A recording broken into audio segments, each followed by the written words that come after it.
if we lower our taxes and if we remove destructive regulations and we unleash our vast treasure of American energy, and if we negotiate trade deals that will put America first and help our workers, then there is no limit to the number of jobs we can create and the amount of prosperity we can unleash.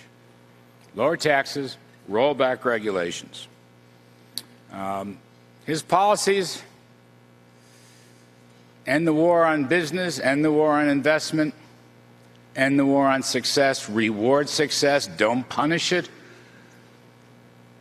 We've seen probably the fastest, most abrupt increase in various measures of confidence ever, almost the day after the election. I mean, you look at things just the last week or two, we're still drawing at small businesses based on the NFIB, record highs, consumer sentiment, 17-year highs, a whole variety of things, almost from the day after the election, but it continues to rise. At the time then candidate Donald Trump spoke here, he laid out a 4% economic growth goal, 4% economic growth. He said that if he won, the administration's baseline would be 3.5%. We eventually settled on a 3% baseline and create over 20 million jobs in 10 years.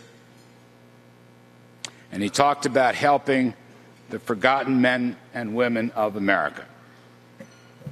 Cops and soldiers and teachers and firefighters and young and old and moms and dads and blacks and whites and Latinos.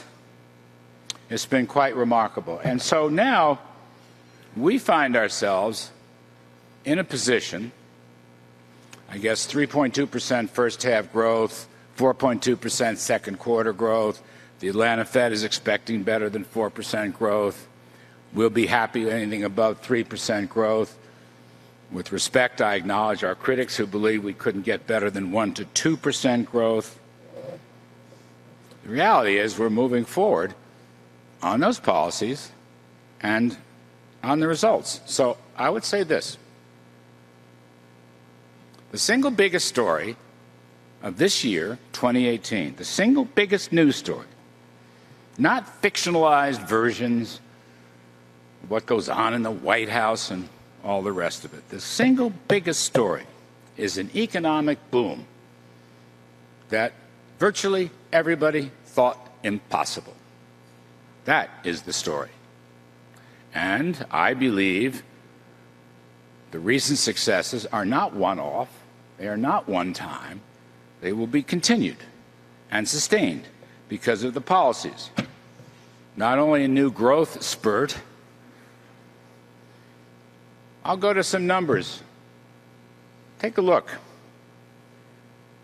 Besides the confidence numbers, which continue to amaze, a story recently, a few days ago, published in that famous supply-side newspaper, The Washington Post,